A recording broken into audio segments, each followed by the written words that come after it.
welcome to another week, movie watchers of Crash and Taz's movie Cellar. I am Crash. And I am not Taz. What the hell?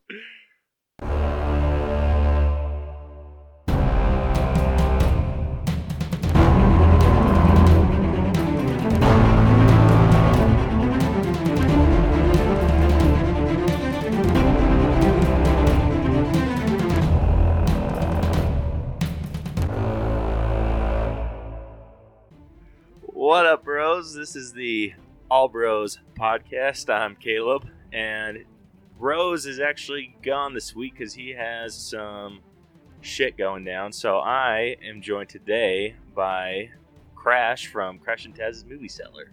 Sup, Crash? How's it going, guys? How's it going, Caleb? How's it going, man? Not Good too to be bad. on the All Bros, as always. Okay, so this is kind of weird doing it without Rose. Right? You can't see the facial expressions. It's a little tough right now. I know it's tough, but we'll get through this. We got this. Yeah, well, I'm just talking about the intro because so I'm an aspiring filmmaker that loves to watch and critique movies, but also enjoys a lot of bit of the nerd life. You can throw me in on that too. I love a lot of bit of the nerd life as well. That's true. Crash does too. I do. But I'm an aspiring filmmaker. What are you aspiring to do? I just live life one day at a time. Just one day at a time, by the beat of my own drum.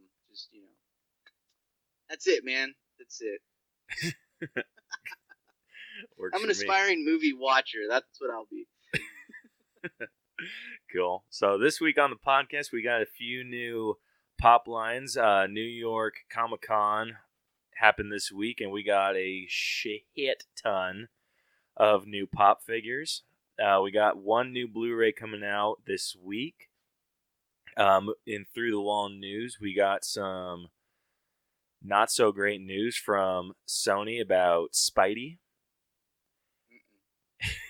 And we also got Matt Reeves completing his Batman script. Moving on to this week's sneak peeks, we got two new trailers this week. We got Bad Boys for Life and Jexi. Then I will be the one to update you guys on this week's box office with what's in the box. And then for the main event of the evening, Crash and I are going to be doing a breakdown of Good Boys.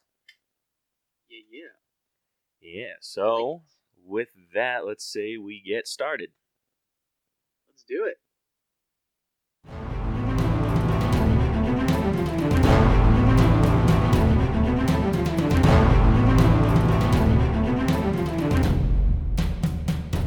All right, first off in Adventures in Hunting, we got, like I said, a shit ton of new pop figures. So many. Yeah, all from New York Comic-Con. We don't know which stores these are going to be released to yet. We just have, the figures. So, the first figure that I got is the Huntress. Like a comic book Huntress. And yeah, this is a pretty badass figure. I actually like a lot of... Now, I know I said that at first I didn't see the appeal of a lot of these pop figures, but since I did get my hands on the battle ready, we'll call him Melted Ice Cream Thor from Endgame. Now, like I said, when you sent me these, it is a dangerous game, my friend, just looking at these. And I really enjoy the comic ones, like the ones that are more, I guess, geared towards the comic figures or whatever, like how they look in the comics. Really like those. So I actually do enjoy that one. Yeah, I have an entire shelf dedicated to my comic accurate, like the older comics, because they've updated as time's gone on. But right. Yeah, I have a shelf dedicated to my comic book figures. So yeah, the first one we got is Huntress, and this one's just like a basic. She's just standing pose, but has a crossbow, which is pretty badass. The next one we got is also another DC. It is Batwoman. And yeah, that one actually looked pretty cool. yeah, that like one's the freaking colors, that sweet. black and red, right? Yeah. So I don't know if like this one's from the CW or not. This doesn't quite look like the CW version because Okay. I think her I don't know even what her mask kind of goes up to her forehead. So this one kind of comes down a little ways. So I'm not 100% certain that's. See, there's maybe like 3 that I saw that I would probably actually want to get my hands on now. And the DC ones, not so much. I kind of want to keep my collection of pops now, just Marvel. So, I mean, that one, it looked cool, but it's not something like where I was like, ooh, I kind of want that one. You know what I mean? Like, there's no desire there, really. Like there is for the ones that I saw that I actually enjoyed. But I still like it. Like I said, it does look really cool. Yeah. Next, we got some in the Harry Potter world. We got Filch with his little red-eyed cat. Yep, Mrs. Norris. Yep, and then we got a 6-inch supersize. I know she's the head mistress of the. Madame Maxine. That's yeah, right. Madame Maxine. She's from Durnstrom. Right. That one's a really cool one, but I think I would only get her if I had a Hagrid. Right. It kind of took me a little while to realize who she was because she's wearing like pink, or they have her in like this pink, and I almost thought it was Dolores Umbridge for a quick second. I thought that too, but then I Yeah, remembered that this is kind of what she wore at the Yule Ball. yeah. So I mean, it took me a little bit, but yeah, it looks okay. It looks pretty cool. Looks all right. Yeah, I think that's the same thing that Filch is wearing because he looks a little bit more dressed up than he is. So I think So you're thinking it might be like they might be in their Yule Ball like formal clothing then. yeah, that's what I'm thinking because we had a line a little while ago of Harry Potter figures that it was just all their Yule Ball outfits. Ooh, so it might be they might be connected to those two then. Yeah. Next up we got Susie from Stranger Things season 3, who is Dustin's Utah girlfriend. Yeah, makes him sing the never-ending story. Spoiler alert if you haven't seen Stranger Things. If you haven't, something's wrong with you. Yeah, dude, that scene was freaking awesome.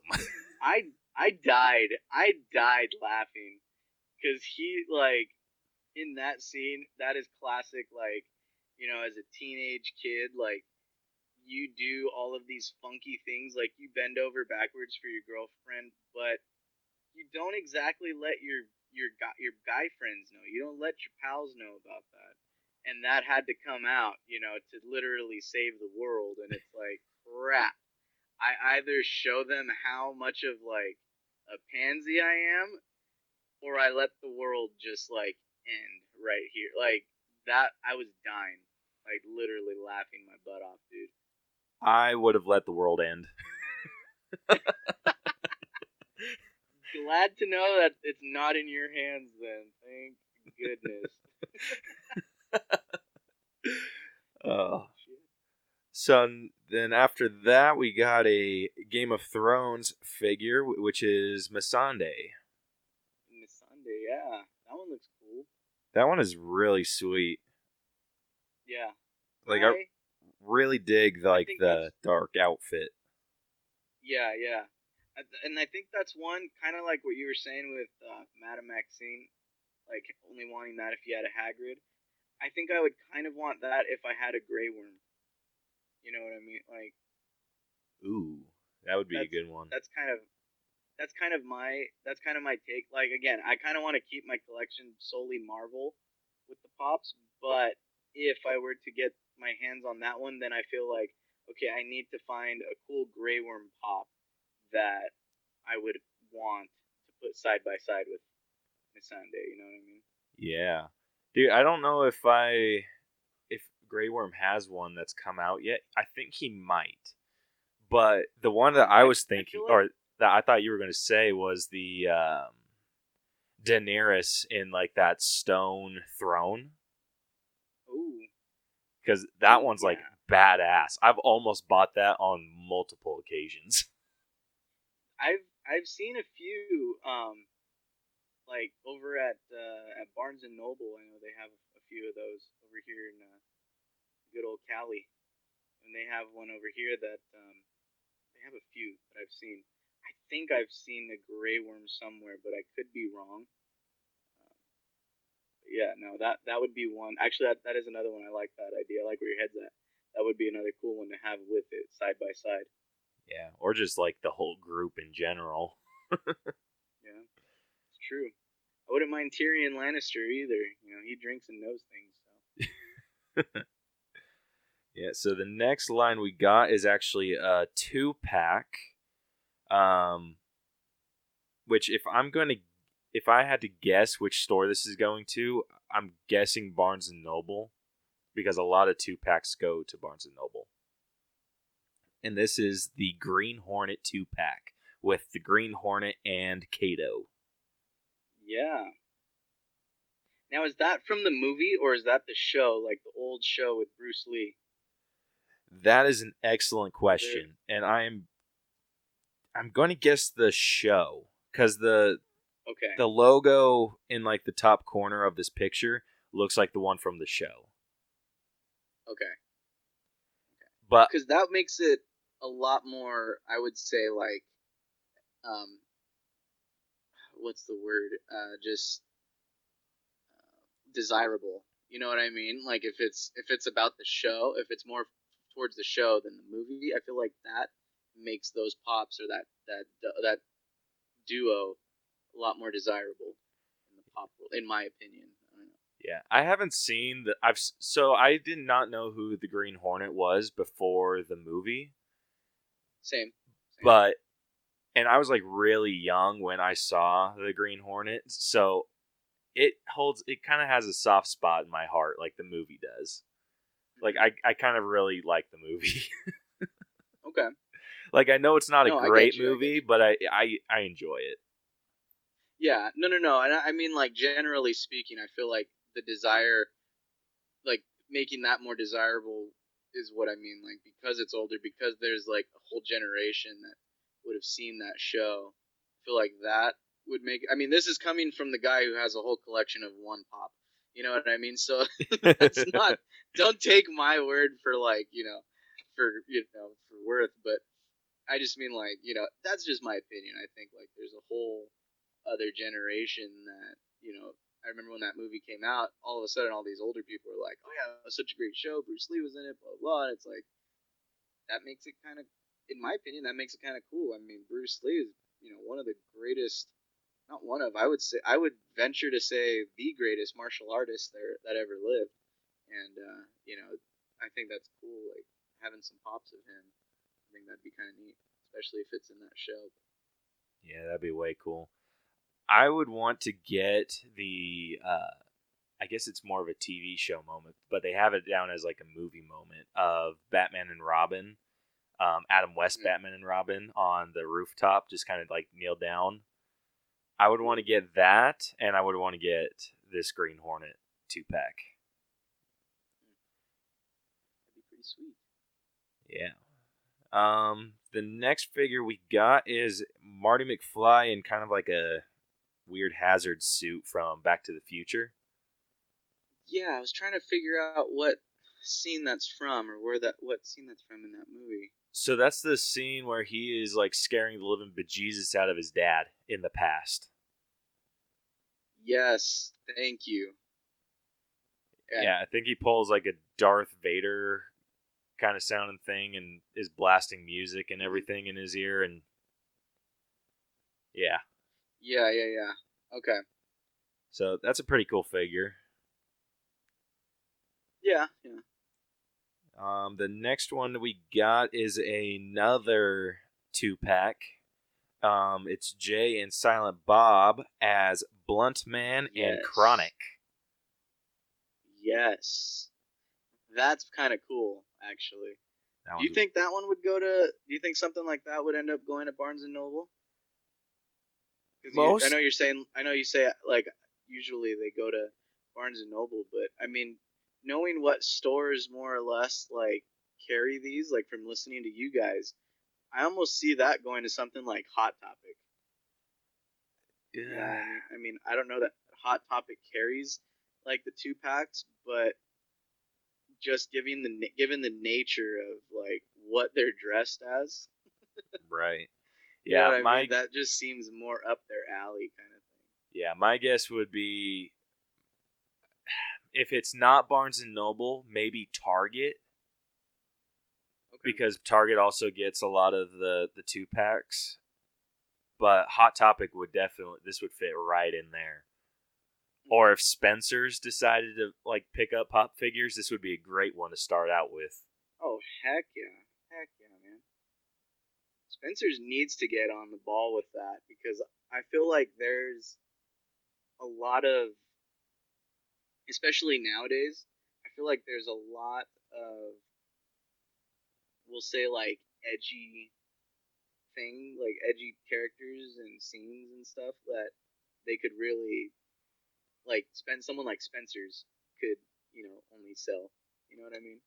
Yeah. The next one that we got is an X-Men box. My guess this is going to Hot Topic. Because it doesn't.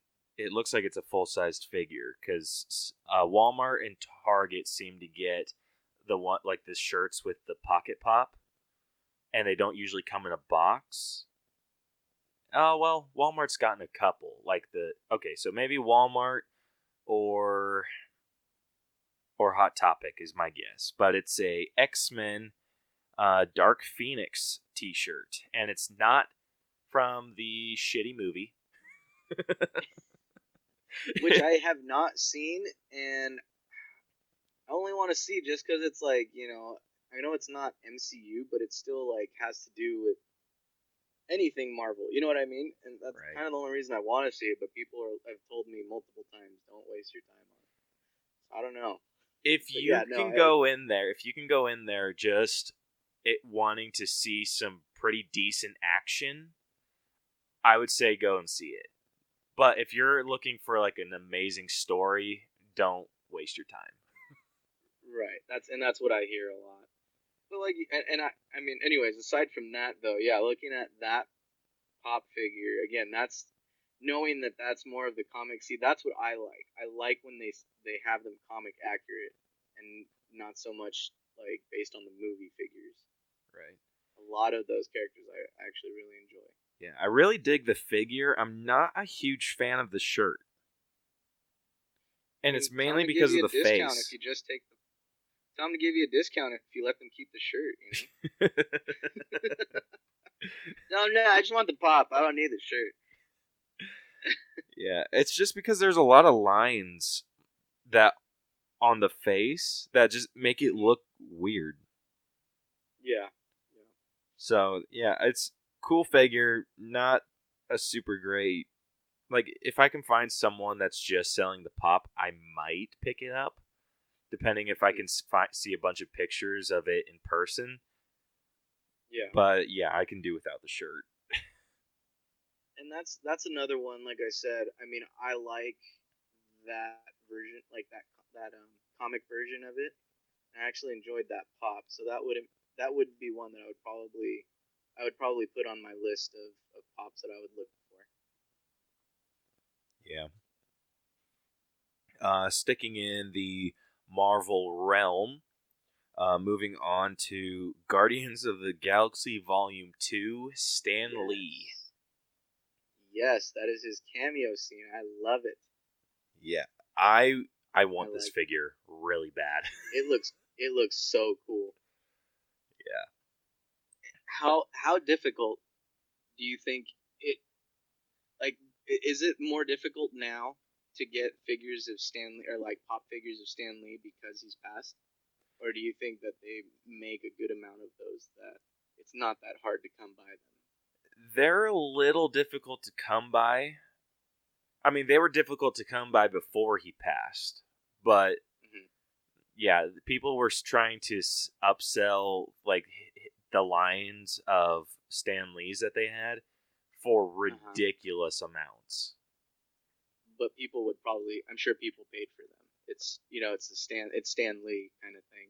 Oh I'm yeah, sure it's one of those. yeah. You know what I need? I need to try and get you to come down here for like a weekend and take you to this place that we have over here. Now, Taz and I, uh, and then Taz's son, my cousin, we go to this place over here. It's called Frankensons. Um, I don't know if you've ever been to like a swap meet or like a flea market, Yeah, I've been to a but couple. so imagine that, but it's all nerdy stuff. I mean, like you'd have a nerdgasm if you and Jonathan, if you and Rose were to come to this, because it's basically all these people that set up these little booths and they'll sell stuff. They sell memorabilia, they sell shirts.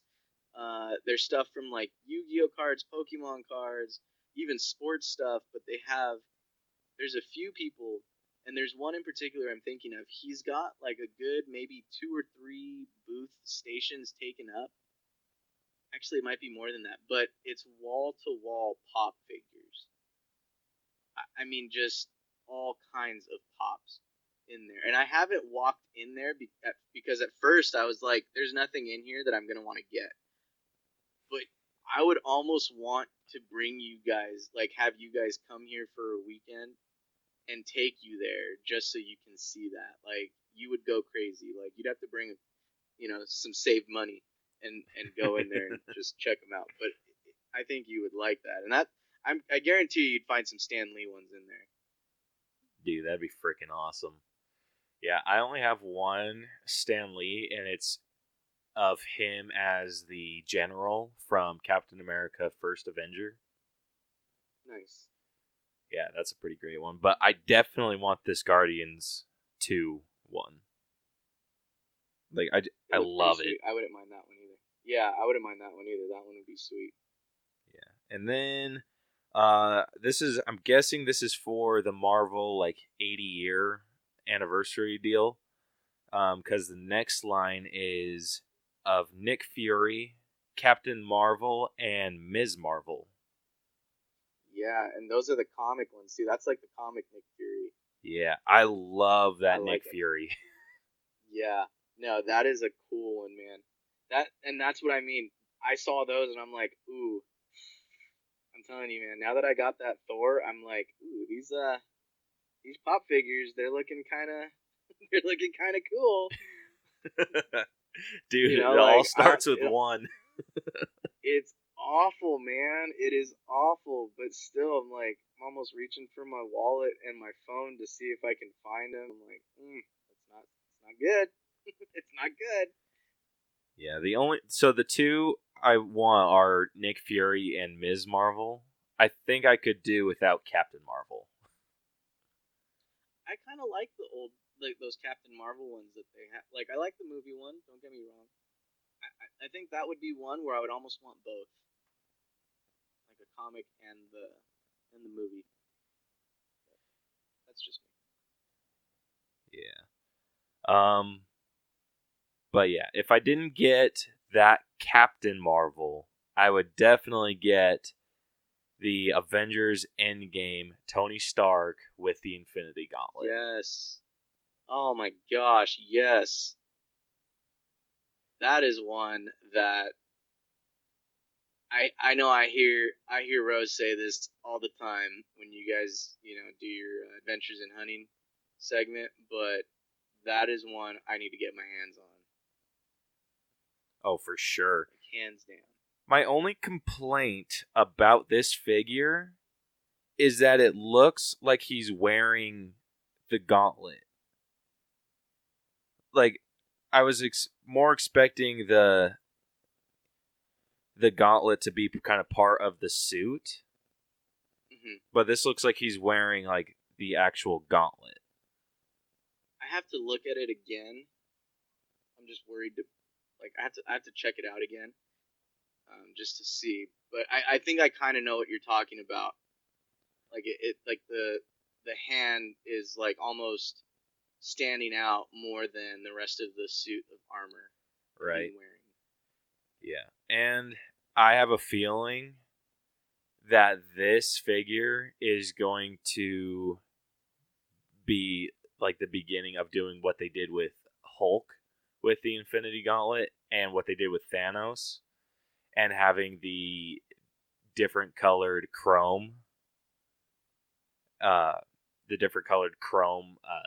figures, which I have 3 of the 6 right now, but Rose has hooked me up with the other 3. Nice. So Yeah, I I have a could see feeling them that's doing going to happen something with like this that. one. Yeah, no, I can definitely see that happening. Now I've seen one. I don't know if you can maybe clear the air for me on this one. I've seen another one of Tony, and he's got the gauntlet, but he's on his knees, like in the movie, where he's like kneeling. Now, is that a real one, or is that like that, or is that just like a fan made one, like a fan made? I'm pretty sure that's a fan-made one.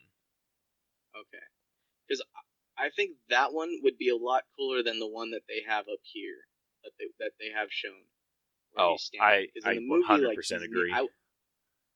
yeah, I would prefer that one because that's more like accurate to the movie. You know what I mean? Like I think that would just be awesome. Yeah. The next figure that we got, the second to last one, when they announced this one, I had a hard time believing that it was real. But they are releasing a 19-inch supersized pop figure of Batman. And that is just ridiculous. It's a big Batman. Dude, that is a humongous Batman. I have a 10-inch Hulk. And that bastard is freaking big. Like, I could not even imagine a 19-inch Batman. Yeah. Where do you put something like that? Goodness gracious.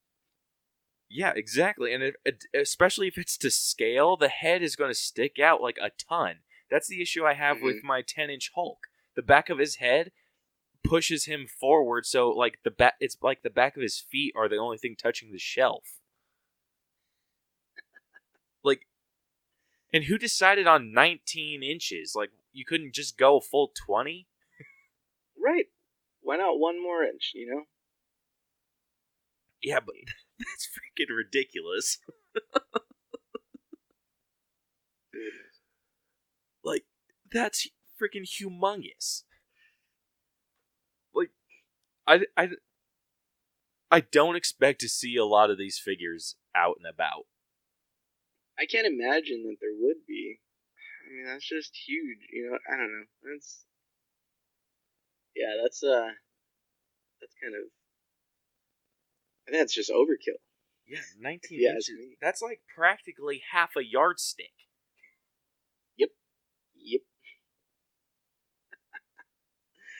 Actually, I think that's over half of a. That is over half. That is over half of a yardstick. Yep. Like 1 inch shit. over. Yeah, I have a yardstick right now, and I'm holding at the 19 inches mark, and it is freaking giant. Yep. This is not one I would plan on getting, but I do want to see this in person. Yeah, I'd be with you on that one. I'd kind of want to see what that bad boy looks like. No intention of ever buying it, but definitely just to be like, yeah, I seen it. You know, just take a picture of that thing. Like, take a picture next to it just to show how big it actually is. You know. Yeah. Okay, and then the last figure that we got is an ad icon Chester Cheetah. And this is a pretty sweet figure. Today, actually. Did you? Yeah. Yeah, me too. There you go. Yeah, Holy crap. that figure's like pretty cool. Yeah, it looks pretty neat. I mean, again, not one that I would ever like. I'd have any interest in getting, but it does look pretty cool. Yeah, I never got like super into like the ad icons because I know they did like the Lucky Charms leprechaun, uh, the Tricks rabbit, and just other Mm-hmm. ones like that, and those are cool. But I was also not raised on name brand cereal, Mm-hmm. at least not all the time. It was like more special occasion stuff. Gotcha. But yeah, Yeah, I mean, and I mean, how, like, yeah, they're known, but who wants a giant Chester cheetah? You know what I mean? Like, yeah, versus, like, the movie characters and stuff. yeah, exactly. That's why I've restricted mine to, or my collection to Marvel. And then I have like some random ones, like on my bottom shelf, like a couple Star Wars, some Wonder Woman, and then just random ones that Rose wanted to get rid of. So yeah, so that is all I got in pop figures. Anything else to add on any of those? No, man, I think we said all we could on those. Cool. Moving on to Blu-rays. The only Blu-ray that I could find that's getting released this week is Aladdin. Uh, and this is like the new Aladdin. Like, so it's Aladdin and then like a shiz ton of like Disney movies are getting released on Blu-ray and in 4K and whatnot.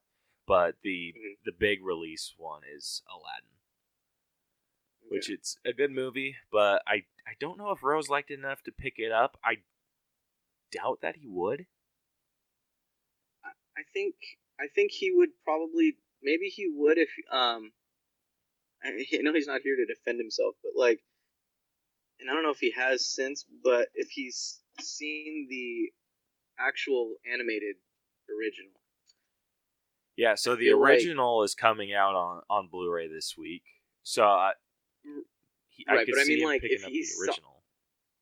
yeah, well that's what I mean like, but I mean like because those are now I mean Disney's doing a lot of remakes of all of their original films. So it's like it'd be kind of cool, and I can probably see them seeing this as like a marketing like from a marketing perspective, like having these things side by side, where you have the animated original side by side to the the now live action remake that they've made 20 maybe 30 plus years after it's been released. So I mean, I think if he has seen the animated version, maybe he would have gotten it just for the sake of having it. I mean, you know Rose better than I do, but Yeah, that's again me looking at that from like a marketing perspective. yeah. I He's usually really good about just getting the movies that he's interested in, but he also is like a big sucker for the steelbook art. Oh, so if it looks good, then Yeah, he might pick that up. like he bought Fan Four Stick twice. Gosh, Yeah, something's wrong with one him. because it was on steelbook, and then the other because he liked the artwork. Yeah, I wanted to punch him Goodness in the gracious. throat. You know what? Actually, that's actually a second one that I haven't seen. Is Fan Four Stick. I have not seen that one, and I have no desire to. Yeah, just don't save yourself I the trouble. So yeah, so that covers everything that we got in Adventures in Hunting. Moving on to Through the Wall, I know that you got quite a bit to say about this because I actually heard your podcast today. Yeah. This is Sony announcing that they closed the doors on Spidey being in the Yep. MCU. And this is Yeah, just like they said it. They made it sound like it's going to be a temporary thing that maybe the doors can reopen later down the line. But as for right now, the doors are closed on it, which sucks. and so if you heard my show today, that means you heard. So that was recorded. That would have been recorded yesterday. Um, we did record a day late, but so that means that this news came out after that was post Crash and Taz recording, and when I read that, I might as well have just cried as if I had just reheard the news about Spider-Man not being part of the MCU for the first time. But that, yeah, I mean, I don't know which article you read or where how you heard the news, but like from what I saw, the writer, I agree with the writer a lot. One, I am on the side that Disney did get a little greedy. Um, I am on board with saying that, but I also think that Sony is just in over their head if they think that they can carry this out. The article I read, they're saying that Sony said that we've been successful with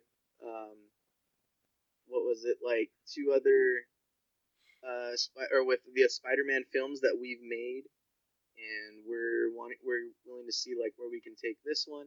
And it's like when I read that, I literally stopped and was like, "Are you kidding me? You were not successful. Like, other than maybe the Tobey Maguire, the first one with Tobey Maguire was good in my opinion. It was good. After that, they slowly like went downhill, and then you get with Andrew Garfield, and it's like those were awful. You get villains like you get people like Jamie Foxx playing a villain. What is that? How is that seen as successful? Yeah, that was really weird. You know? So I think they definitely have something to back them up. They do, like with the first two Tobey Maguire movies, I do think that those were really good. I do disagree with you that they got worse because I like the second a lot more than I like the first. Um, but the third one, I think we can all agree with there was just too much going on Right. for it, like the story Yeah. to make sense. But it still wasn't like a awful movie. Like there's still some rewatchability to it. Yeah, and no, don't. I don't want to. I don't want you to misinterpret that as saying like, me saying that they were awful or like the second one was awful. I agree with you. The second one was good. You have you have one villain to focus on, just like you do in the first Spider-Man with Tobey Maguire. I do agree with you. Those are good movies. But just not up to par in my opinion with what they've been able to do with MCU in their corner. Right. I just that's just my opinion. I think I hope that they learned their lesson or that they took something from Spidey being in the MCU, seeing how the fans react to certain things. And I hope that because they like Sony's proven that they know some good Spider-Man content. Obviously the first two Tobey Maguire movies. Into the Spider-Verse was all them, and that was an amazing film. Oh yeah. And then the Spider-Man video game is freaking badass. So I think they know what they're doing. They just need to not hit the gas with this because I feel like with Sony taking control, that Sony's going to start releasing a lot more Spider-Man content. They just need to not go head first into this. Like they need to slow it down a little bit, kind of take your time, and like figure out what works for them and what works for Spider-Man. Right. Well, one thing that I think they're going to end up doing is riding the success that they had with Venom, knowing that the Venom film actually did a lot better than they probably anticipated. And now that they'll probably, I'm scared that they are going to just throw those two into a movie together almost forcefully. Yeah, I think I'm it'd be a hoping good that that's idea to not the case. introduce Spider-Man into this, like with the second one, but don't do a full movie until like the third. Right. And that would be the smart thing for them to do. But I mean, like you said, there is the possibility of them like just kind of hitting the gas and going full throttle, and then you burn out. It's like it's something that you kind of want to just kind of roll into. Yeah. So I'm not We'll super upset because I know with Sony closing the doors, we are going to get Spider-Man content within the next couple years. hmm But I am also bummed out that they can't continue the story that he was on in the MCU. So, Yeah. I mean that it's kind of give and take here. Like it sucks, but you get it from a business perspective. So, yeah. All right, moving on. The next bit of news that we got, Matt Reeves has completed his script for The Batman, starring Robert Pattinson. And the casting, it's grown on me. I'm actually kind of excited to see Robert Pattinson as Batman. Yeah. I wasn't against it. Like I know a lot of people were. I mean, it's funny to the whole like, oh, we don't want Batman to sparkle, stuff like that. Yeah, those are funny jokes. I get that, but to attack his abilities before he's shown us what he can do or has to offer in that role. I mean, I've said it before back when they first announced that he was going to be the next Batman. I say give the guy a chance, and then let's see how he does. You know what I mean? And then let's go ahead and make a decision or have an opinion um, before we start burning him at the stake. Right. But Yeah, my favorite joke to this day is like someone posted a meme saying like, "Can you believe that they got the dude from Twilight to play Batman?" And they're like, "Yeah, I can't believe they got someone that used to play a really dark, like just creepy character like with issues and like just basically describing Batman." yeah, which is what yeah. And I, yeah, like obviously I he's hated not those a bad movies. actor. No, he's actually Yeah, like and super good. he is. And a lot of his films too. They are like indie films, like independent films, but he does a good job in those. Just because they're independent films doesn't mean that they're shit. It just means that they're on a lower budget, but that doesn't mean that like they're bad. I've seen some actually good independent films that I enjoyed. I've enjoyed in the past, and he does a great job in some of those. Yeah. So I mean, overall, honestly, like sorry, go. no, what I was saying was no, you're good. What I was saying is like there's actors like Daniel Radcliffe who's even been in independent films since he's finished Harry Potter. I mean, he's always going to be Harry Potter to the world, but he's done like there's a film called like Horn or something like that. Like just the weirdest film ever that I've ever seen, but it's still an indie film. Like they've all been in some weird films. That doesn't mean that they're bad, that they don't have anything to offer. I just think that he's somebody that let's wait to see what he can do. Yeah, definitely. Overall, I'm excited. The only thing I hope is that Matt Reeves had some good writers with him. Because I think, regardless of if Robert Pattinson is a bad Batman, what's going to save the movie either way. Even it like what's going to save if it's a great movie, or what's going to bring it down, even if he's like not like even if he's an amazing Batman, what's going to bring it down is the story.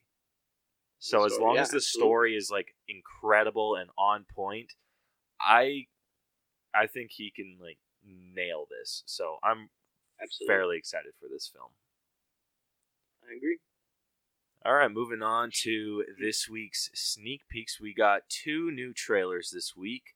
The first one that we're going to talk about is Bad Boys for Life. So I'll be 100% honest. I've not seen the first 2 Bad Boys. I have, and just from what I saw in the trailer, I feel like this is a movie that is kind of trying to force an ending to this whole story. I know you said that you haven't seen them, but for any of the listeners that have, like, there are these 2 cops, over in Miami, Florida, or wherever, and now in the trailer, like, you hear Martin Lawrence's character say, like, oh, I think I'm ready. I'm going to retire. And it's like, okay. Like, that just sounds too much of, like, a forced ending. It's like, okay, I want to retire. And then they show a scene where Will Smith is asking him, like, are you down for one more ride? Or, whatever he says, something like that. And it's like, okay, this is the same old story, just different people kind of thing. Where, the young guys get old and they're ready to just throw in the towel and call it, just call it a day finally, or like to like call it quits finally.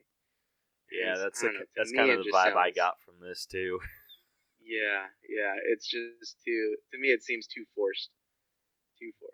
Yeah, I think the only thing that's good coming out of this is we get to see Martin Lawrence. I mean, we haven't seen him for a really long time. Oh, yeah, it's been a good while, and he looks like he is ready to retire in that in that trailer, man. Yeah, he's looking a little hefty. Oh yeah. But yeah, not a terrible trailer. Not one that got me really hyped up. Right. The next one that we got is for a movie called Jexi, starring Adam Devine, or Devine, or however you say that. Yeah, Adam Devine. Yeah, so this one looks freaking hilarious. It does, and aside from looking funny, it is deep, man. That thing is deep. It is. Even in the trailer. Yeah, I mean, it's got, even the trailer just already kind of gives you an idea of what the message is for that movie. And not that we haven't seen that before. The things like Black Mirror, I know, is one that's kind of touched on it. But, like, it's, yeah, man, like, what is it, like this phone, or like this presence or whatever in the phone, or I don't know, kind of just comes to life and just stays with him the whole time and follows him. And it's like, it tells him, like, hey, whatever phone you get, like, I'm just going to find you. Like, I'm going to be able to get to you. You can't avoid me. And it's like, damn, dude, that's us now. Like, that's where we're at. Yeah, it is. This is basically Siri.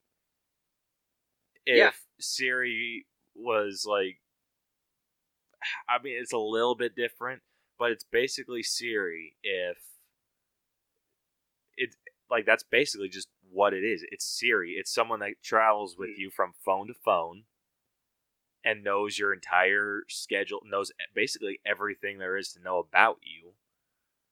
Right. It's like if Siri, like this, the premise of this, like, I first thought that Jexi was going to be like if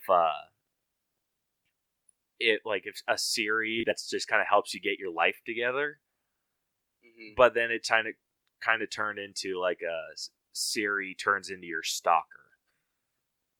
Yeah. And I am intrigued as hell by this trailer. you know what? I kind of am too, and I almost got the vibe where not. I mean, it's not a horror film, obviously, but like kind of like the newest Child's Play that came out, where like Yes.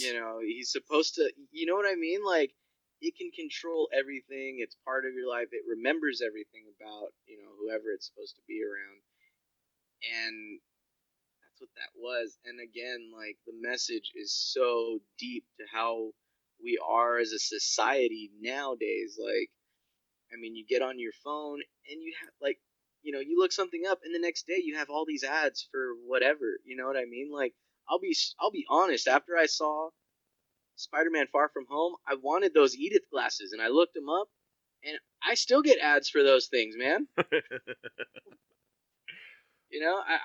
haven't got them yet, but I will. I will get my hands on those glasses one day. And but that's what I mean. Like that is our life. Like our lives, we've managed to, and I try not to be as much, and it's kind of hard, especially with being involved with podcasting and everything. But it's really hard for us to just put our phones down and to like separate ourselves from that.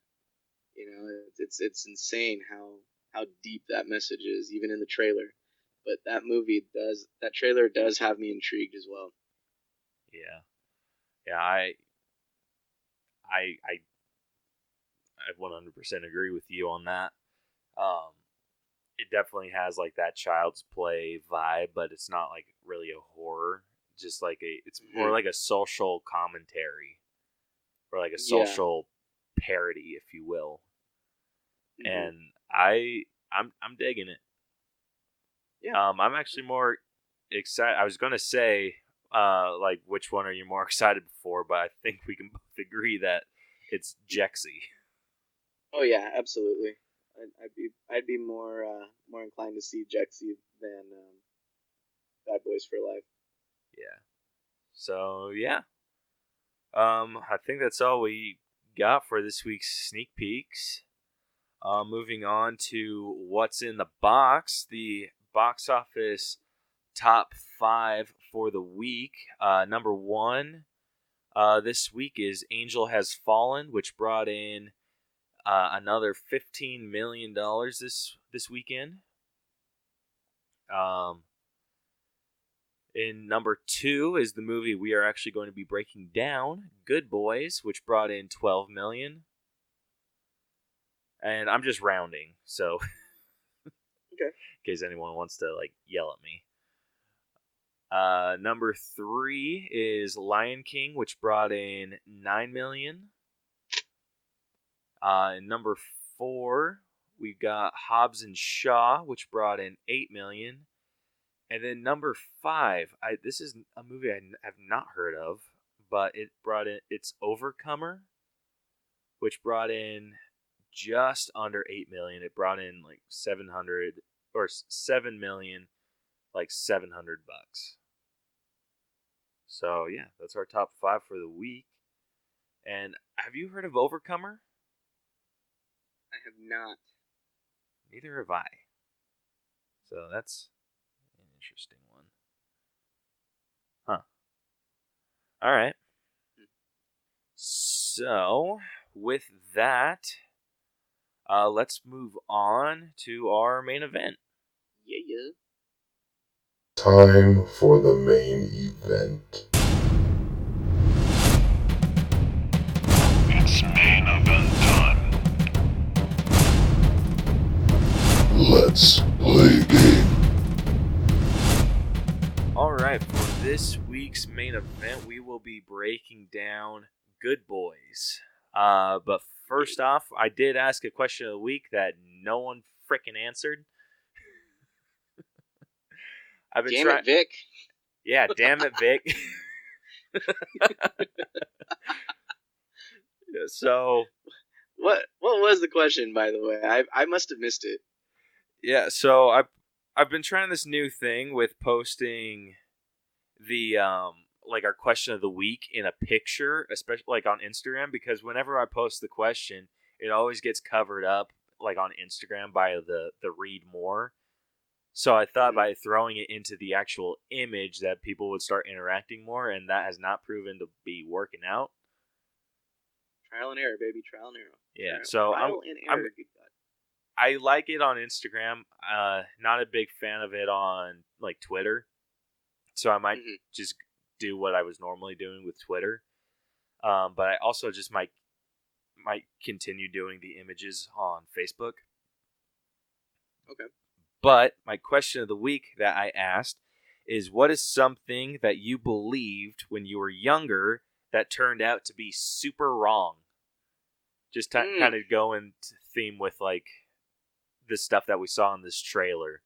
Like, and I believe word of warning that. Like, hold up. Word of warning. This is going to get like super crude. Like it. Yeah. So from here on, super crude, and just because all of our breakdowns are spoilers. So if you haven't seen the movie, I recommend going to see it first before listening to this. So you've been warned. If you're still listening, it's your fault. Yep. Okay. You chose to click on this.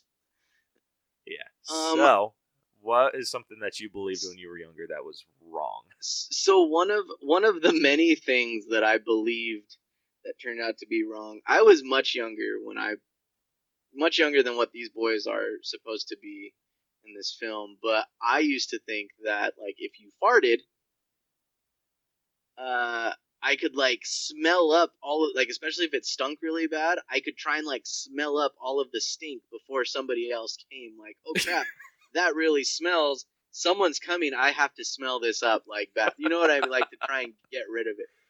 Like it was a tangible thing in the air. Like imagine like a cartoon and it's a giant fart cloud and you're just breathing it in to make it smaller and go away. I used to think like that's how that worked. It's not. People can still smell it, and they will come and they will smell it, and you better hope that there is somebody else around that you can blame it on. Yeah. Oh. Yeah. So, yeah, mine. Like I had a couple things. So, like, the birds and the bees wasn't something that was often talked about in my household. Mm-hmm. So. Like, and this wasn't my parents just not giving me right proper information. This was me assuming things. So I was born a month after my mom and dad got married, and I assumed that you could only have babies if you were married. So fast forward to 8th grade health class. We went on to the reproductive system, and my teacher at the time asked us, "Okay, who knows how long it takes a baby to be born?" And I was like, "Well, I know this." So I said, "Oh shit!" Yeah, I said 1 month, and she, like, I got laughed at, obviously. And I was just like, what? That's how long I took? And oh my gosh. Yeah, it was a rude awakening. Awesome. I came home with some very strong accusations to my mother and father. I was like, what the hell? Yeah, no, I was kind of on the same page as you, I guess. Like, wow, you did that. That was 8th grade for you. With me, it was 5th grade, 6th grade when we did our boys in one class, girls in another class room kind of thing. Yeah, we did all ours together. See that? I think, you know what? I feel, especially nowadays, I feel like that would probably be better than separating everything. Yeah, because I don't know. That's just me. That's that's just me. Not as a, I mean, I'm not a parent. I don't have a kid, but I've been there, and I feel like that is like I feel like those are things you need to know. I mean, you know, uh, maybe some of us we're gonna be parents someday. You might have a boy or a girl. If I had a daughter and I didn't know what the hell like they need, I'd be screwed. Not me. Actually, she'd be screwed. That would suck for her, man. Like, Yeah, exactly. It would suck. Yeah. So, yeah, like the thing that I Sorry. really bothered me when I was learning about all that stuff is I did not know what I did not know until I learned it in like 6th grade while playing soccer when some girl got like freaking wrecked. Like, well, kinda. She got hit in the crotch with a soccer ball playing goalie, and I like lost it. Like, I was like, oh my gosh, that must have hurt so bad. And then she's just like, what are you talking about?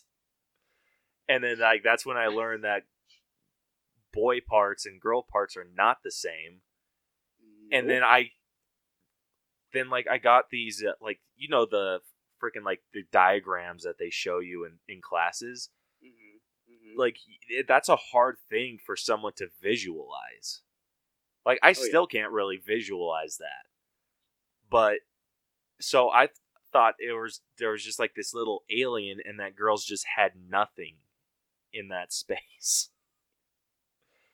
for like a really, really long time. And I mean, yeah, man. It was, yeah, no, that, I'm with you. I'm with you on that. That was kind of a wake up call, an eye opener. Obviously, I mean, at that age, it's obviously that's how that works. It's just how it is. But to go back to like, I was with you on the same page. I used to be under the impression like you, that's how you have kids is like you're married and you're just like, hey, you know what? We want a kid, and then boom, it happens. I didn't know the sciences behind all that at the time. Like that's just what I believed at the time when I was a kid, and that's just how it is. Yeah, exactly. Like I knew what caused or what led to a baby being made, but I had like no freaking clue like all the ins and outs of it.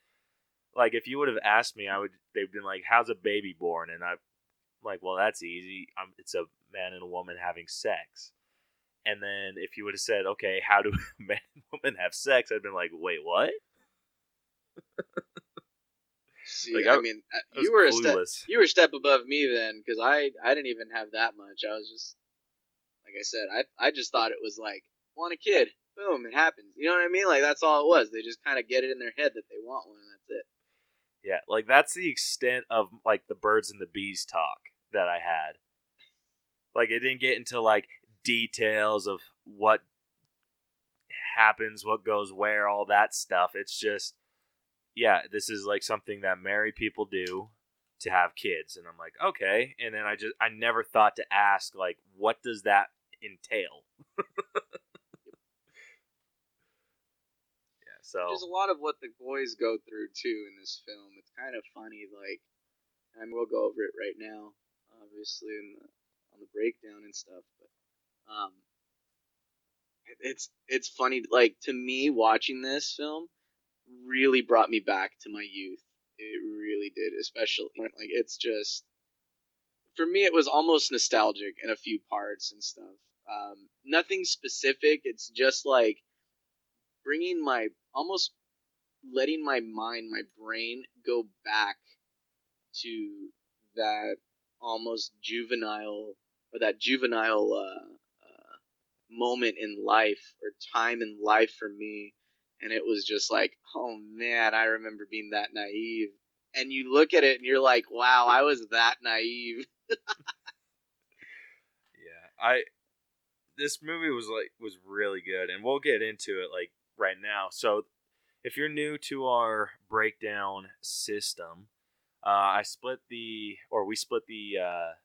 movie into, I think, 8 different categories, which are the story, the writing, the acting, the character development, the music, the effects, costumes, and then we just give it an overall genre grade, which me and Crash have decided is more of a comedic adventure movie. So, getting into the story, I have the plot pulled up right now, and then I'll just go through it. And then if you have something you want to add, just cut in whenever. Cool. Okay, so friends, Max, Lucas, and Thor enter 6th grade facing their own personal dilemmas. Max has a crush on classmate Brixley. Lucas learns his parents are getting divorced, and teasing from his peers discourages Thor from pursuing his love of singing. So, I really liked how they how they did the whole Lucas's parents getting divorced. I liked how they didn't get into how or why they were getting divorced. They were just talking about divorce, and I loved how it was from his favorite meal, and they're just all laughing together, and he's like, and then his parents are just we're getting divorced. And he's like, Taco Tuesdays? You're going to have 2 of them now, except one of them's going to be on Wednesday. And I love how he just thinks man, you guys are awesome. Not knowing, to him, his parents are just being really cool, super nice. And then they're just yeah, we're getting a divorce. And he's like, huh? The absolute, I don't think there's a right way at all to I'm sure there is. I don't know. I've never been divorced. I've never been married either. But what I mean is I don't know. That's just not the right way, I think, to lay it on your kid. Hey, let's butter him up, and then, oh yeah, by the way, we're getting a divorce. Oh man, that poor kid. I love, and not to get ahead of myself, but I love that when he finally tells his friends that Thor's what did you do? And that was hilarious to me. Because that is obviously the first thought in every kid's mind is when their parents are separating or going through a divorce, that is one of the first thoughts the children obviously feel like they've done something wrong. And speaking from experience, firsthand, I know that feeling. So when I hear Thor what did you do? And I laughed because I'm oh my gosh, that's hilarious. You just turned something so dark and real into something really funny and comedic. That was amazing to me. It really was. Yeah, there was a lot of those jokes that if you weren't listening or paying attention, you would have missed them. And that is definitely one of the jokes that you could have missed. Mm-hmm. Oh, yeah. So let's see. When presented with the opportunity to kiss Brixley at a party hosted by popular student Soren, Max and his friends use his father's valued drone to spy on his teenage neighbor Hannah in an attempt to learn proper kissing. The plan goes awry and results in the drone being destroyed and Max, Lucas, and Thor in possession of Hannah's ecstasy. So, going back to the popular kid Soren, I know it wasn't Soren, but one of the other kids, one of the mean punk looking kids. Yeah. I love how Thor is just they talk about how this kid is makes really sick burns, and he's just if we were having a comeback contest, I would totally destroy him, and he does. He rips on this dude hard, but the joke. It's the jokes are so advanced. Your dad doesn't even pay taxes. What kind of crap? I'm sitting in there with my best friend. I've seen the movie twice now. I'm sitting in there with my best friend, and we're watching this. And when the kid's his dad doesn't even pay taxes, and I lean over to him. I was like, what kind of white people shit is this? Like, yeah, that's a funny burn, but I would have never said something like that. What is that crap? Like, I was like, what kind of white people shit is this? Like, sorry to all you white folks out there, but like, oh my gosh, I was dying. I was like, what the hell? Yeah, like if you were an adult, those jokes and those comebacks, those burns or whatever would have been awesome. But as a kid, it's not those ones that make a difference. It's when he's getting called sippy cup. That Yeah, those are the exactly. ones that hit deep to like the core for him. And I laughed my ass off. I'm like that or like that kid. All he's doing is calling him sippy cup. He freaking like knows this dude to his core. Like he's ripping his parents a new Yeah. ass. Like like even at the end, like they sneak that one when he's like laughing and calling the dude like sippy cup, and he's like, "Shut up! Everyone knows your mother plagiarized your cookbook." Yeah. Oh my gosh, dude. Yes. Like Uh, those jokes were freaking spot on, and I loved it. yep. Uh, um, let's see. Oh, so the neighbor Hannah, when they were spying on her, I that boyfriend did a really good job at being a freaking asshole. Yeah. Yeah. No, he did. Like he was just a whiny bitch. Yeah, definitely. Very manipulative too. And it's funny because he's like this college guy dating. Um, I'm guessing she was in high school. She had to be, right, because they he said says she was in high school. okay. So I mean, like, he just did a really good job at portraying that, like, just being manipulative. You know what I mean? Like, you'd have to be like, I don't know, like just going after somebody that's maybe a year or two younger than you, still in high school, and it's like, man, it's just so.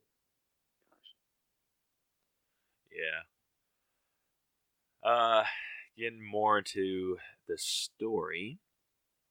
To avoid getting grounded, the three boys skip school to buy a new drone at the local mall with Hannah and her friend Lily in pursuit. Amid a series of escapades, Max, Lucas, and Thor reach the mall but learn that Hannah and Lily bought the drone and will only give it to the boys in exchange for their ecstasy. Having surrendered the drugs to a police officer, the boys manage to obtain new ecstasy from Hannah's ex-boyfriend Benji and trade it for the drone. I loved Lucas, like, just giving all this shit to the cop. Oh my gosh, yes. Oh my gosh. Freaking great. And then, when they went and actually were getting the ecstasy from Benji, Oh my gosh, yeah, the whole like fight scene kind of thing, like these sixth graders taking on like all these college dudes with like a paintball gun and like some paddles that happen to be there. Like that was funny. Oh, there was a lot of funny moments in this movie. But there was one thing that my friend actually pointed out to me when he and I went to go watch it. Um, not to, I mean, like, since we're gonna be, I guess, grading the story. Um, the story was good. It was funny up until the part where these girls are now missing their Molly. Um, and they're like, okay, we're gonna hold this drone hostage until you get us Molly or whatever.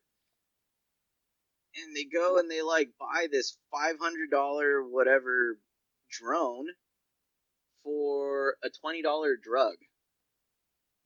well, they Now, said I that mean, they I don't know if bought. you know that, They said that they bought like 2 things of Molly off Benji for like $600. but that's the thing is like it's not that expensive. And I think I don't know that they I don't know that well, I mean, I don't know that they did the research on all that. Like, just saying that particular type of drug, it does not go. I don't, as far as I know, it's like it does not go for that much. There's no reason that anybody would be like, hey, you know what?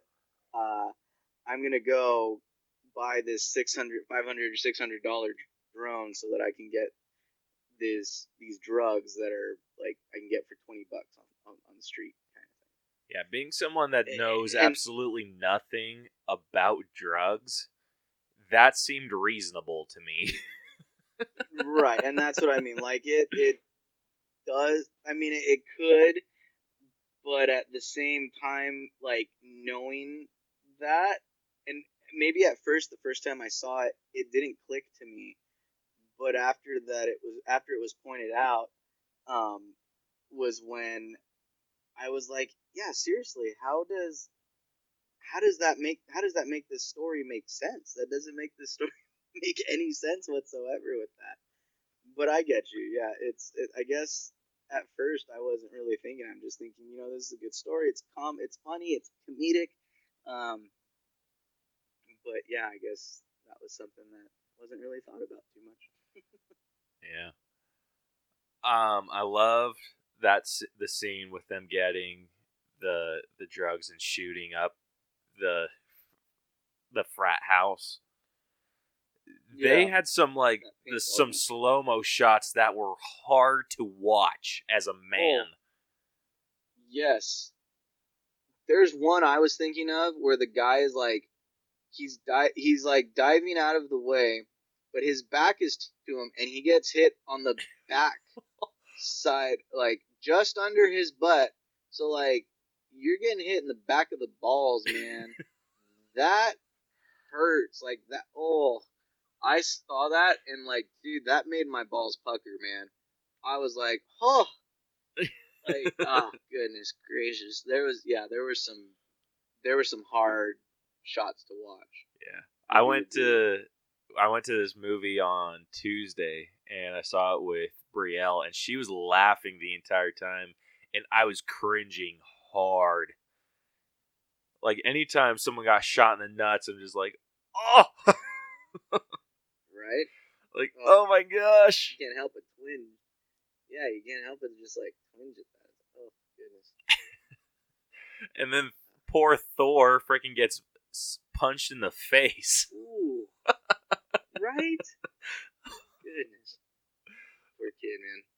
Took one for the team. Yeah. Those are life friends right there. Anyone who could take a punch for you. Freaking awesome. Oh yeah. All right. So yeah, they trade the drugs for the drone. So he flies the drone home, but Max is unable to prevent his father from finding out that he used the drone and is grounded. An argument ensues between the friends, and the three go their separate ways. Although Max takes the blame for what transpired to prevent Lucas and Thor from getting in trouble. I really liked this scene because it just kind of showed that Max he knew that what he did, like he kind of led his friends astray, and he wasn't going to let them take the hit for anything. Right. Which is a really good friend move. And I love the different reactions. Like when Thor's mom found out, she was just like, oh my gosh, I hope you never do anything like this. And he's like, that's insane. Like I would never. And then Lucas is over at his parents spilling his guts. And then they don't believe him. Yeah.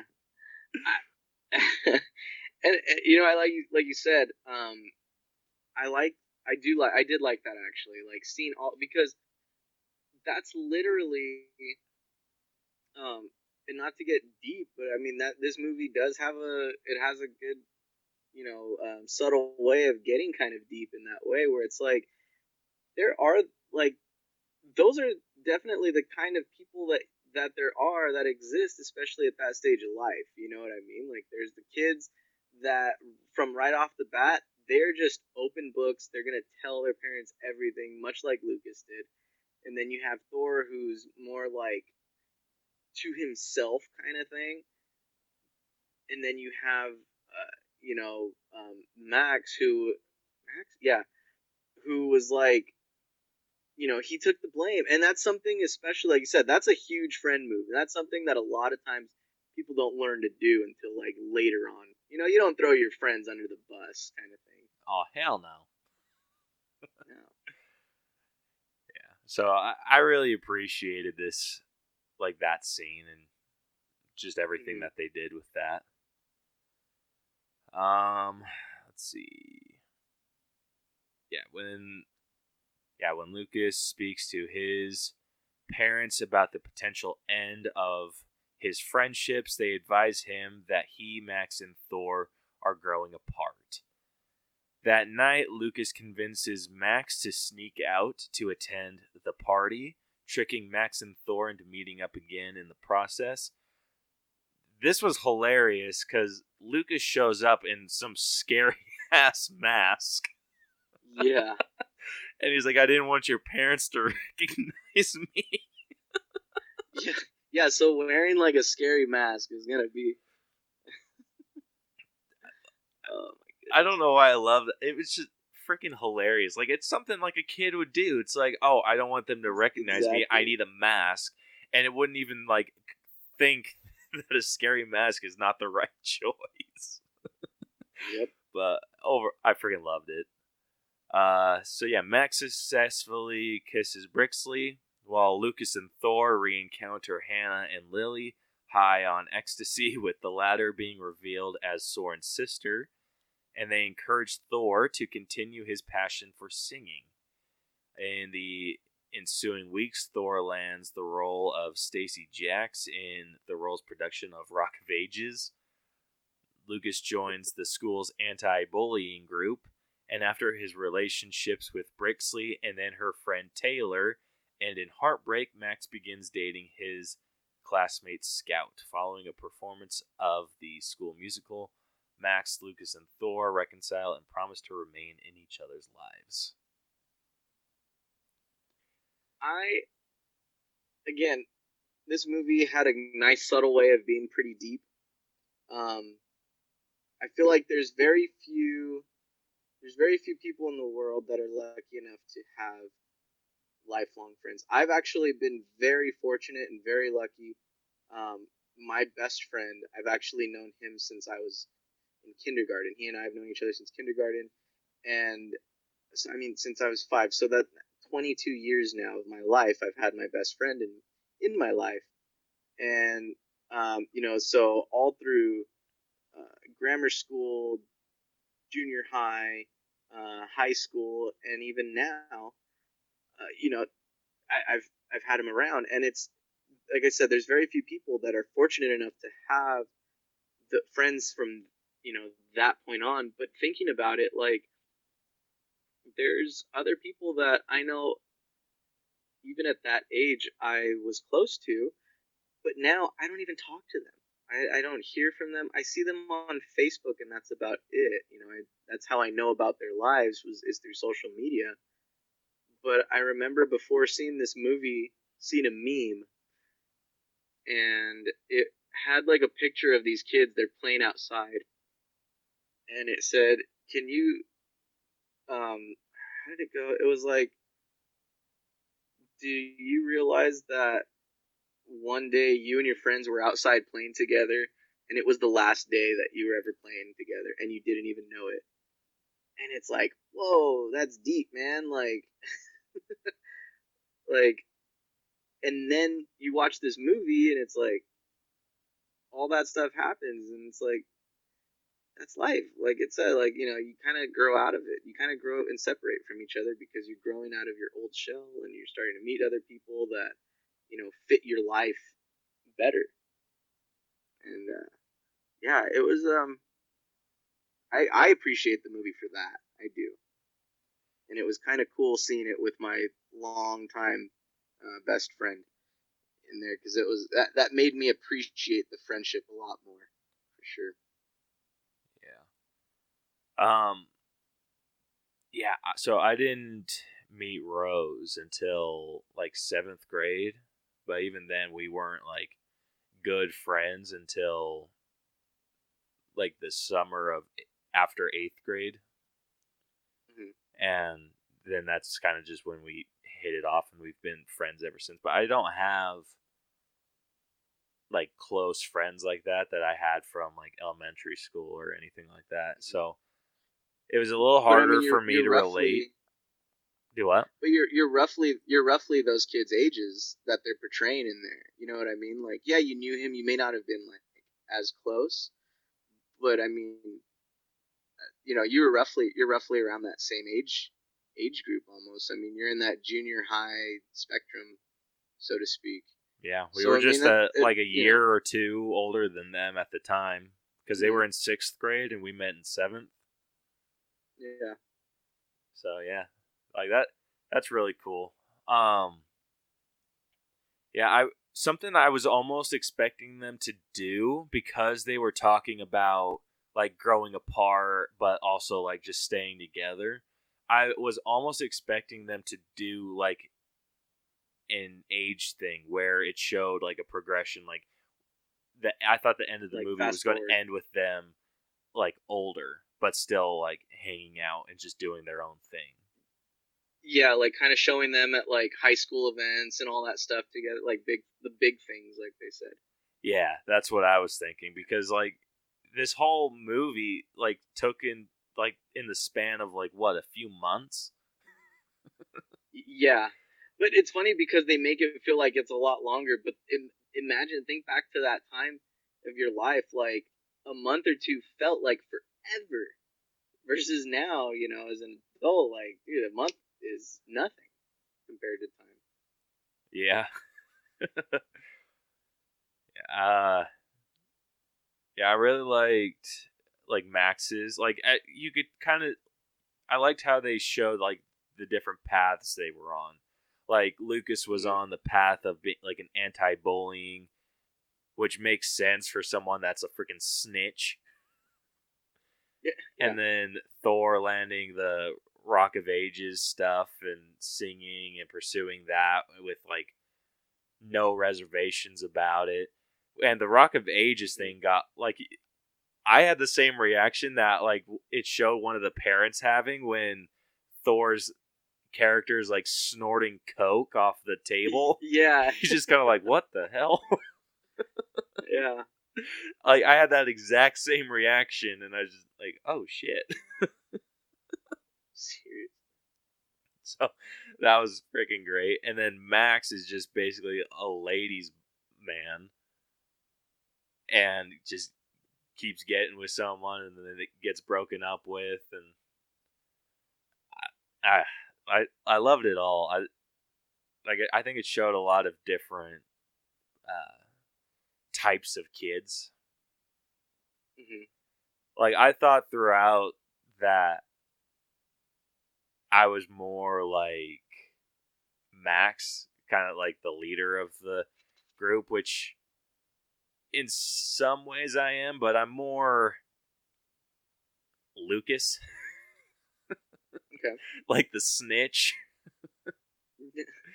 That Noted. if someone does it first, then I'll go and do it, like running across the freeway.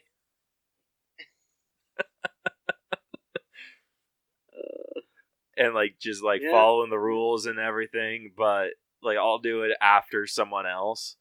But I'm usually not the first person to do it.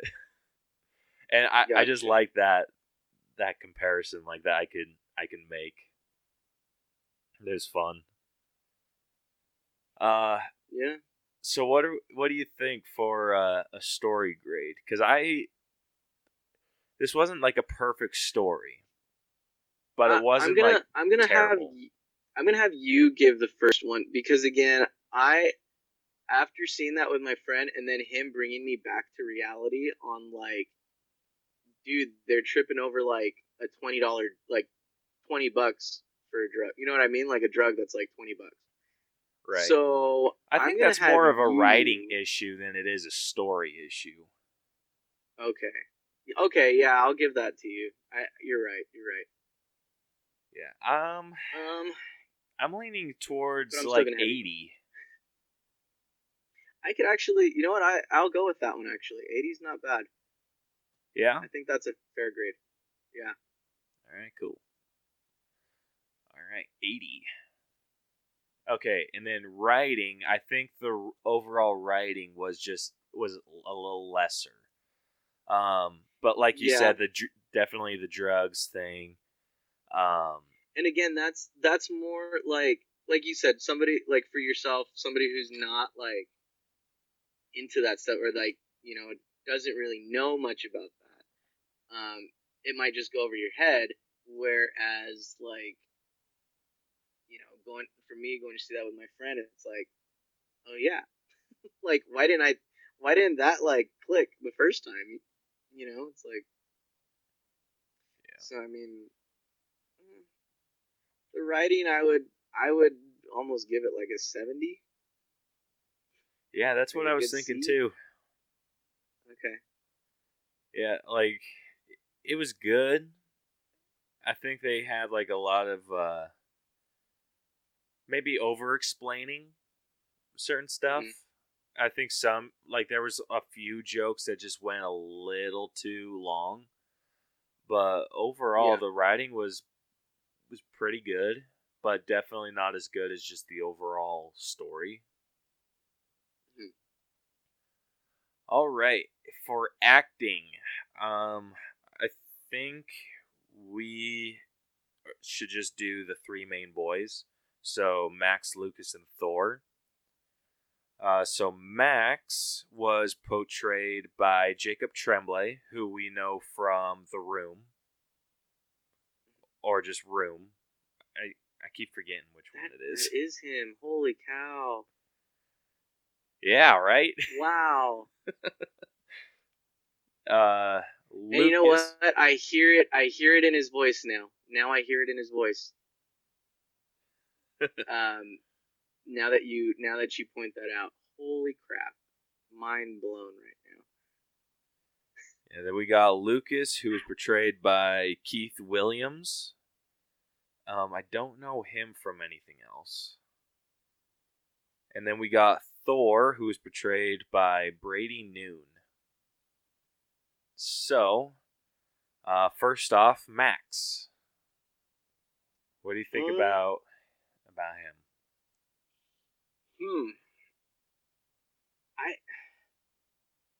I think that honestly, I think this goes all across the board for me. I think they all did a really good job at just being kids. I mean, being. Let me rephrase that. They did a great job at being kids in a dilemma that was like magnified 10 times, or tenfold, in the eyes of a child, as a tween, as they call it. Right. I Yeah. think he did a good job at being just that. I mean, he's like, oh my gosh, I'm gonna, I have a chance to kiss this girl. Like, we're probably gonna get married. Like, honestly, dude, like that. Yeah, that sounds like that sounds like a sixth grader. I think he did a good job. I would probably give him like an 85 to 90. I could probably get talked up to 90. I was actually sitting But I'd at give him an like 85 for a okay. majority of them because I feel they all did fairly equal. Like if one did better than the other, it was like by a point. Right, right. So I'm honestly okay sitting at an 85. Like they were good. They did have some like just more of the longer dialogue stuff was just a little off at times, but overall Hmm. it was fairly solid across the board with all of them. Yeah, no, I agree. I can get on board with that. I would be fine with an 85, like I said. So for all of them, I mean, honestly, that's not a bad. That probably wouldn't be a bad. I would be fine with that actually, because yeah, like you said, they all were pretty even. I don't think one outshined the other.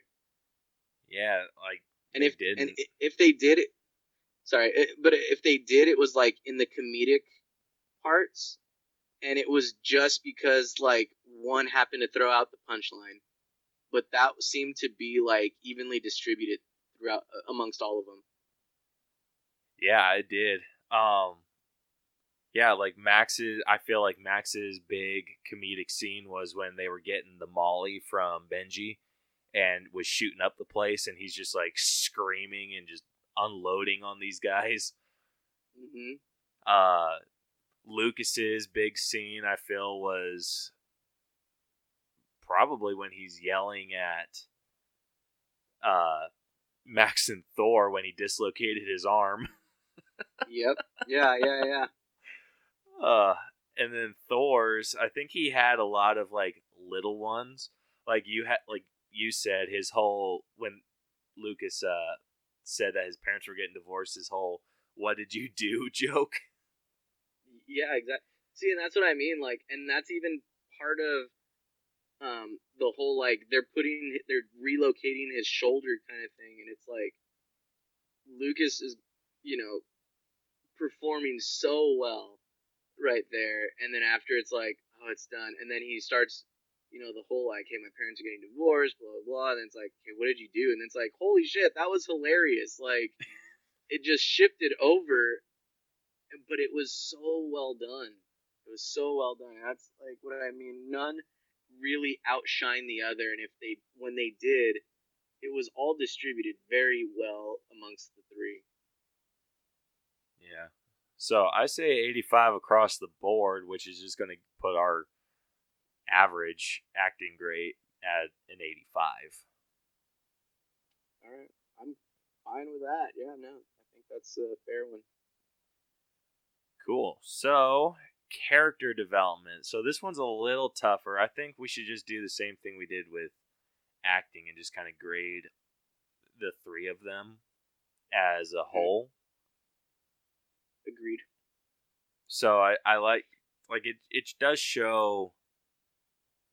It does like their arc is really good. Like showing like in the beginning they think that, or they're in a situation where they're like, okay, we're just going to be together forever. Like, you guys are my best friends. You're going to be part of my lives forever.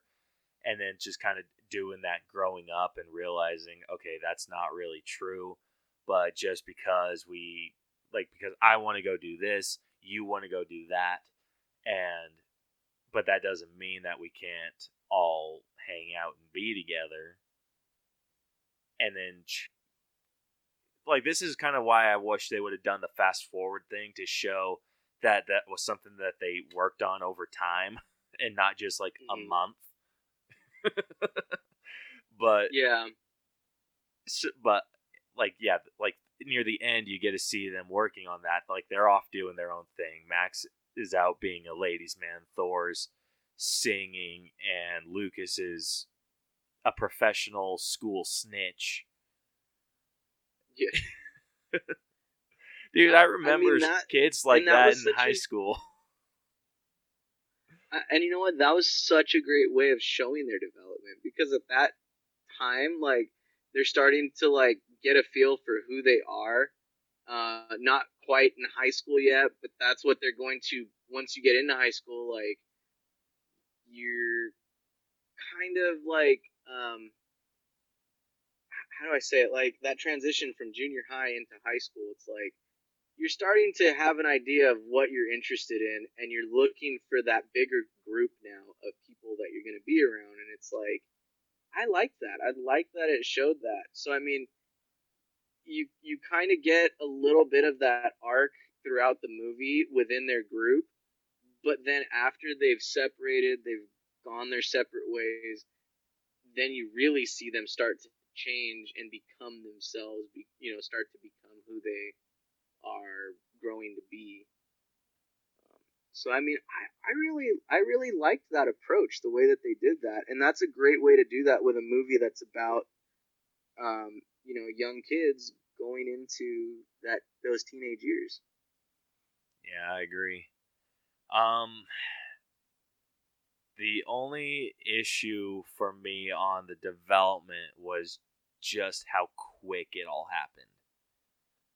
Mm-hmm. So overall, I'm sitting around like an 80 for development.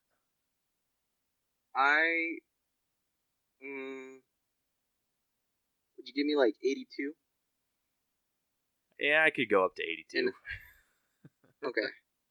I was gonna try and fight, give my argument, but I guess I don't need to now. So.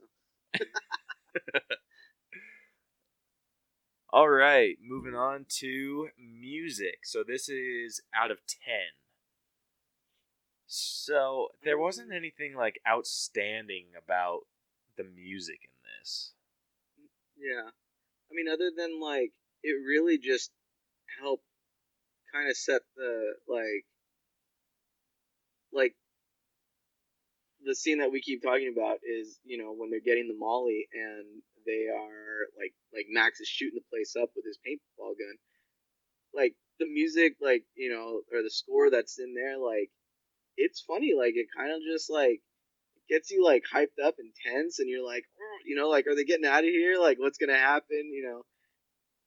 I mean, I think the music did a good job throughout, making again these not so big situations seem really big, because it's supposed to seem a lot bigger than what it is, because it's in the perspective of these young kids that really have no resources to get any of that stuff done. Right. I'd probably give it like an 8. Yeah, I'm sitting around a 7 because, yes, that definitely was one of the more outstanding songs. It's just as a whole, with all the other songs, there wasn't anything that stood out to me. Mm-hmm. So it was kind of like, the way that I see it, it was just kind of an above average soundtrack. Okay. Because I put the Lion. Let's see, we had. So we put the Spider-Man Far From Home music about an 8 because it had the different scores and everything kind of really fit well to make the scene come together. There wasn't any music that made a scene come together other than the big old paintball thing. Mm-hmm. So I'm sitting okay. That's why I'm sitting at 7. Yeah. Okay, I can agree with you on that one. I'd give you the 7. You gave me that 82 in the last one, anyways. I could agree with you on that. All right. Next up is effects, and this one is out of 100. And a lot of these I feel were practical. Mm-hmm. There wasn't really any special effects, but I'm trying to think of different stuff. Definitely Lucas's arm being dislocated was a big one. And even crashing into the bus. I mean, you kind of actually feel like, oh shit, I'm wondering. I was wondering if this kid did his own stunt, man. That was a pretty good scene. So with his arm being kind of dislocated, that looked kind of fake. I mean, yes and no. So have you ever seen a dislocated arm? So Bronson, when we went sledding this one time when we were going down a hill, and he was going ridiculously fast, and my dad stood in his way to kind of avoid him from hitting this metal fence or this gate or whatever, and he actually ended up dislocating. I think it was either his wrist or I think it was his arm. But he dislocated his arm. He dislocated something. And then my dad like popped it back into place and everything. And I don't know, it didn't stick out like that. Like, have you seen something that looks like that? You know what, and it's kind of hard to tell just because, like, the one that I have seen, or the ones that I've seen, they're always already, like, kind of holding it. They're not really just letting it dangle and stand there. You know what I mean? Like, yeah, that's what Luke is what like, I was thinking was the issue with that, because his arm, like, usually it, like, I feel like the arm kind of rests maybe like an upper middle thigh, and his arm was like down to his freaking knees. Yeah. Well, which the kid was already like kind of a long length, like he was kind of long too already. Like he's a big kid. Right. But yeah, like the ones that I've seen, like the person is usually sitting down, they're already kind of nursing it. Versus like Lucas gets up, like he's standing, he doesn't even realize this until they point it out, and it's kind of just like his hands are already at his side anyways, and then he's like, you know, they point it out and he's freaking out, and it's like just dangling there. So I mean, the effects. Yeah, these weren't like I'd almost super go, great to me. I'm No. sitting like 75, maybe 70. I actually am sitting at 75 myself. 75. Probably is like, yeah, that's probably being like the high on the high end. So I'm right about where you're at. Yeah. So if that's on the high end, maybe 74. Okay. Yeah. Because I wasn't thinking like a 70 to 75. Like I feel like 70 was too low for me. 74 seems fair. That's probably like the good middle. Yeah. All right. Next up, we got costumes, which is an issue that Rose and I come across a lot, because a lot of the costumes are like, especially with movies like these, they're kind of basic. Right. Well, I mean, it's just kids being kids, dressing, you know, just, I mean, I don't know how else to put that other than like, yeah, kids being kids. Right. Yeah, I think they're and you know very what? average, like 6, 7-ish. Yeah. But I mean, you think about it, like, I see a lot of kids dressed like that now. It's like, man, I never dressed like that. Like, I wasn't, you know, that's definitely not how I was dressing back. I mean, but I see kids like that now. Like, that's definitely how they seem to be, I don't know, Right. going about their wardrobe. Yeah, so... And this one's graded out of what? This one's out of 10. Okay. So, because I feel like they were dressed as good as they could have been. I feel a lot of the students in the high school, or in their school, were dressed to look a lot older than they actually are. Yeah. So I'm sitting at about 7-ish. That's actually what I was thinking. I was thinking like 6 or 7. All right. Okay, and then we get to our final category, which is an overall genre grade. So how we felt this worked as a comedic adventure movie. I think it was great. Yeah, I have very few complaints. Like, when you get kind of down into like the individual pieces, it's like there's some things that you can kind of pick apart, but as a whole, right, you can nitpick. Yeah, but as a whole, I feel this movie worked really well. Oh yeah.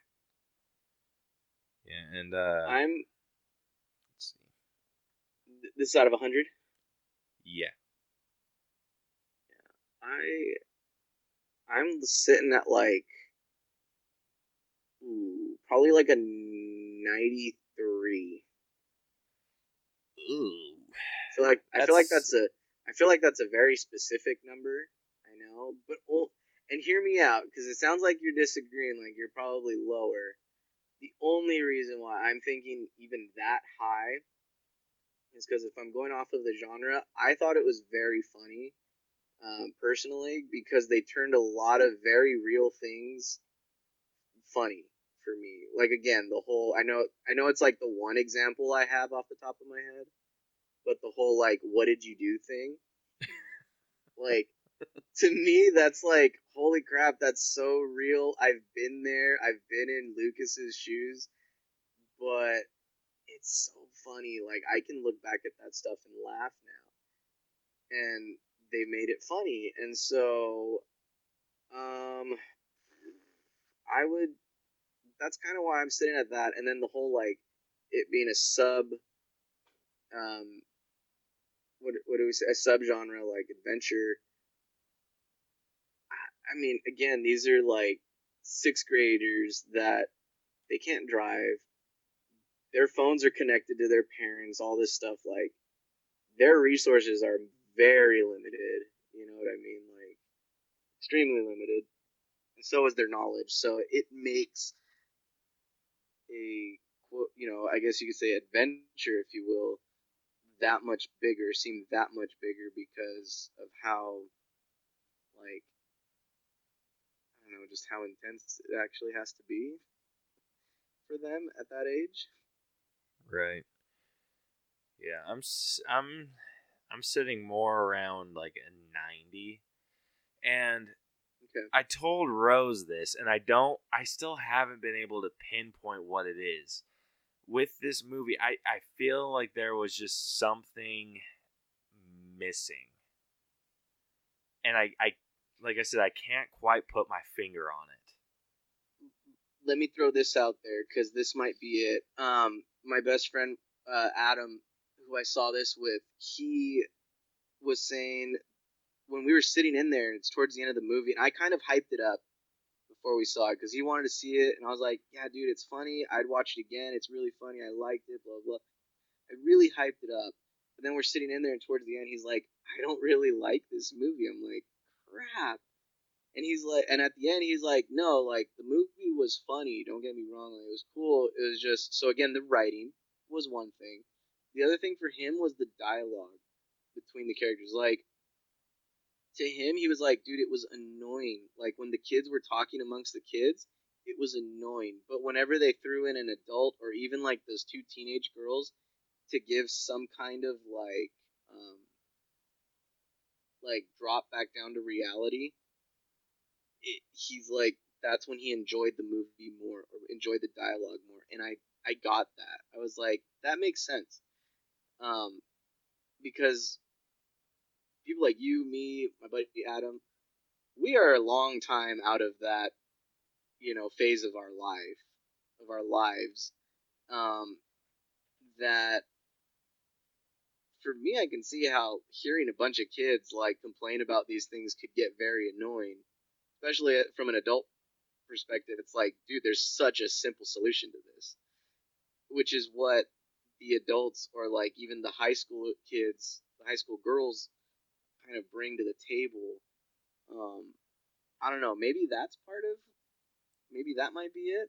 That might have very well been it, because I felt like kind of that annoying feeling whenever it was like when they were doing the beer drinking at the beginning. Mm-hmm. Like with what's his face, they're not really bully, I know Atticus. I don't remember his name. Atticus, Yeah. So like he really, like when it was just the boys, it really bugged me.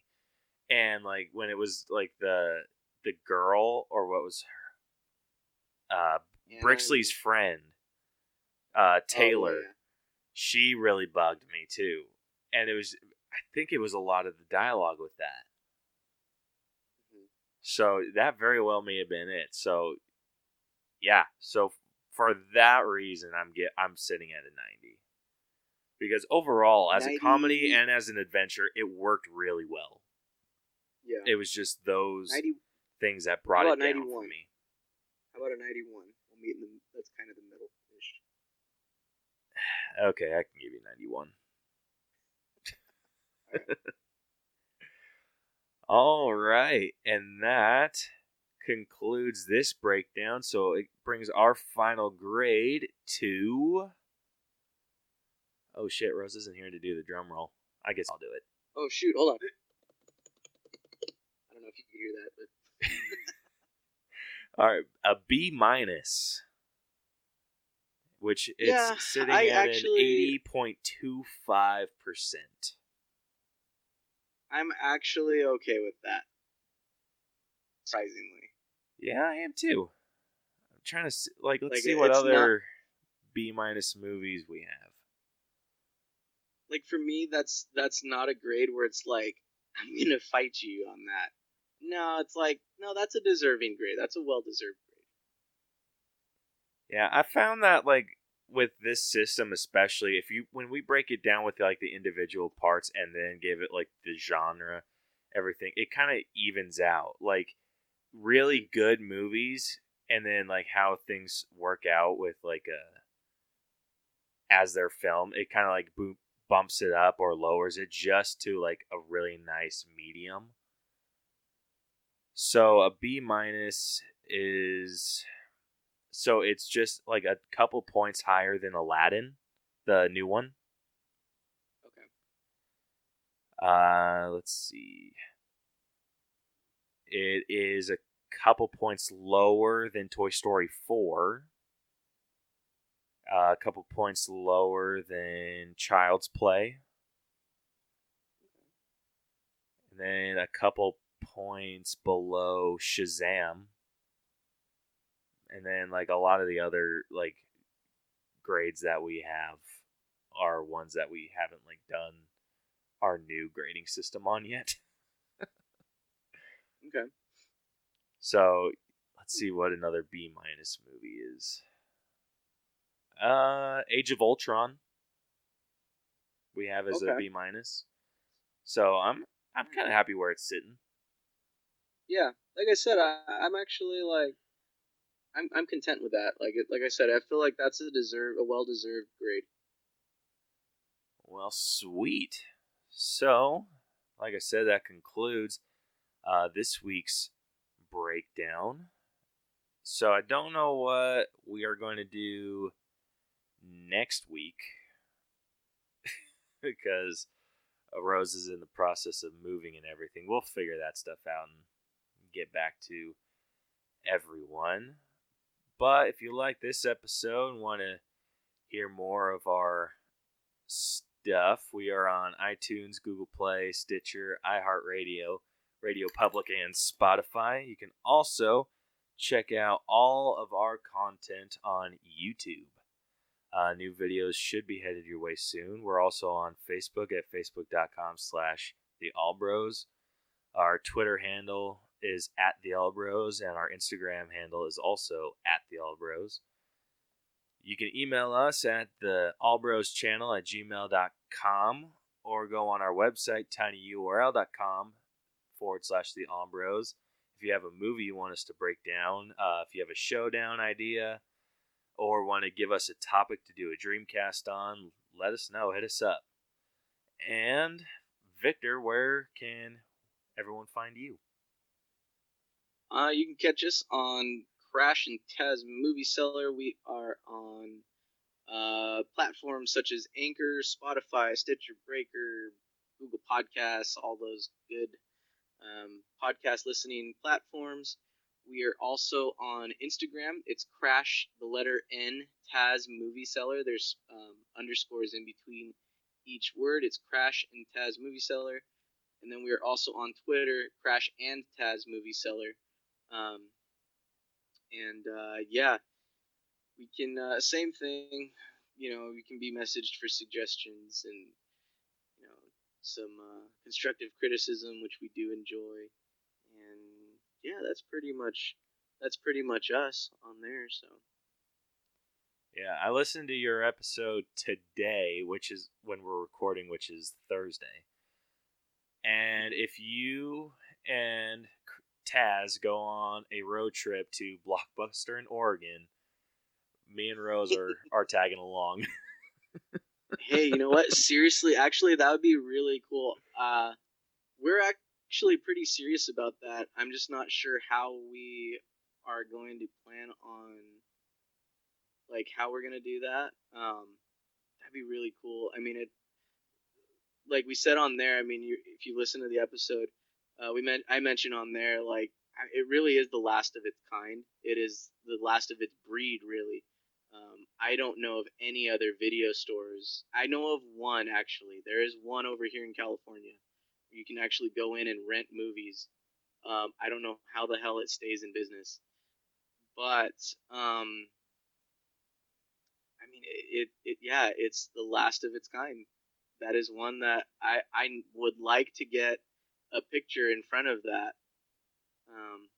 And actually, Taz and I were looking into getting some shirts made with our podcast name and stuff on there. So it'd be really cool to have, hopefully, those done before we end up doing that little road trip. But we'll have to collaborate that with you and see if we can get you guys to join too. Dude, that would be That'd awesome. be so cool.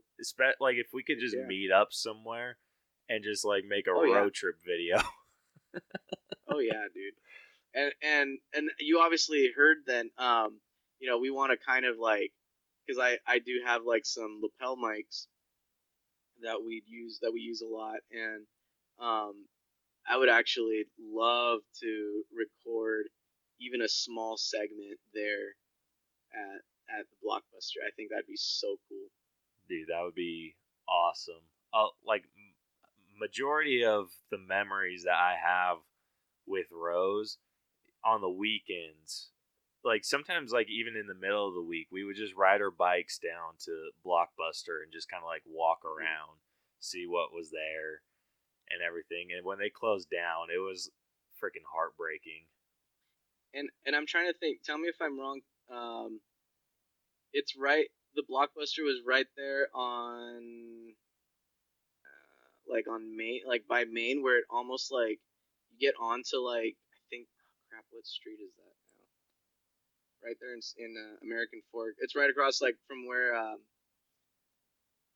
there's a Wells Fargo right there. It used to be like, goodness, I can't even think now. So it's on State Street. And so it's on State Street if you go like right next to Burger King.